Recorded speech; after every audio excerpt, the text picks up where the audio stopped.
Mwiriwe ndi Davi ni ku munsi duca hirya nino amakuru agezweho buri gihe. Hari umuforoma yanyereye yandika habitude physique aho kwandika aptitude physique ngo caje n'indege.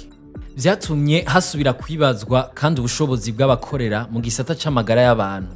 Mbega abaganga n'abavuzi bo mu Burundi barashoboye? Ngiyi inkuru nyamukuru y'uno musi. Uno ati nimba hari ahantu hahambwe impano nyinshi mu Burundi inyuma yo kumpanda ni mu gisata ca medicine.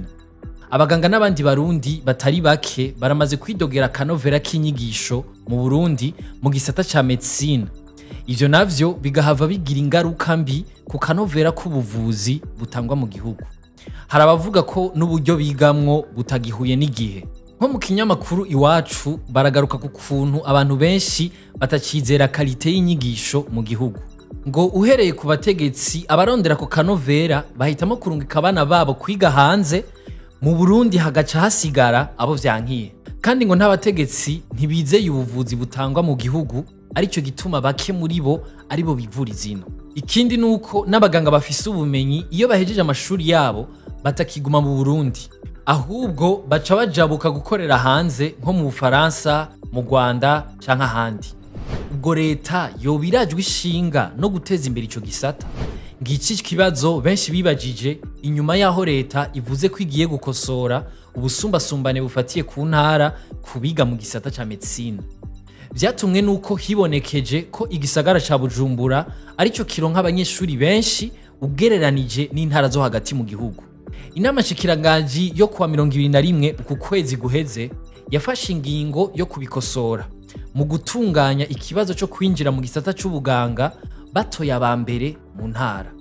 Ico gihe iyo ngingo ntiyakiriwe kumwe ku mbuga hwaniro. Nko ku rubuga X hari nk'uwavuze ko hoshigwa imbere amanota umunyeshuri yaronse mu kibazo cyo kwinjira muri ico gisata atakindi kirabwe.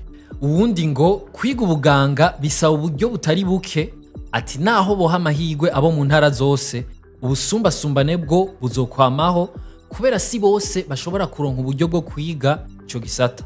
Hari umusomyi wa Yaga abona ko vyoba vyiza hagiye harashigwa imbere amanota y'abanyeshure hagushira imbere intara bavukamwo, kubera ariyo nzira yonyene ishobora gutuma Burundi buronka abaganga babishoboye bazotuma Burundi bushika neza kuri ya mbona kazoza y'u Burundi, igihugu cifashe mu 2040, Uburundi igihugu cishoboye mu 2060.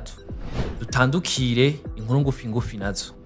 Febabu ngo Dinamo yagiye gukina BAL muri Afrika y'Epfo ata ordre de mission yayihaye. Kuwa mbere uheze Dinamo yaragiye muri Afrika y'Epfo gukina quart de finale za BAL. Ejo rero ishirahamwe rijeje gukurikirana basketball mu Burundi Febabu yandikiye Dinamo risaba kwisigura igituma yafashe urugendo itasavye urupapuro bita ordre de mission. Dinamo nayo ikaba yasohoye ikete yishura yongera isigura ko hambavu yo kutamenya amakuru yuko bigenda no mu zindi ngendo yari yakoze ija muri Road to BAL, Febabu ariyo yahora irubasabira muri leta. Hasubiriye kwibonekeza ibura ry'igitoro na cane cane ico mu bwoko bw'amazutu.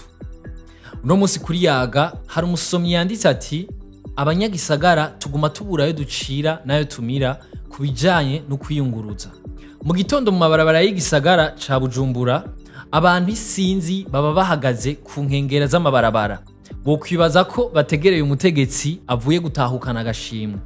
Ku mugoroba naho ku bituro vy'amabisi yo mu gisagara barakubita akazima. Yagize ati abahinga bonyene nibo bokwerekana uruhombo iyo ngorane imaze guteza mu bigega vya leta n'ivyabikorera ivyabo.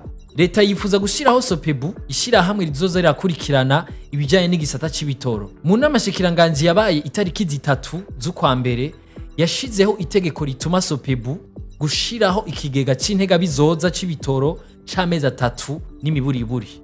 Mwakoze kudukurikirana, aya makuru muyasanga ku mbuga hwaniro zacu, ahanje tuzosubira ejo.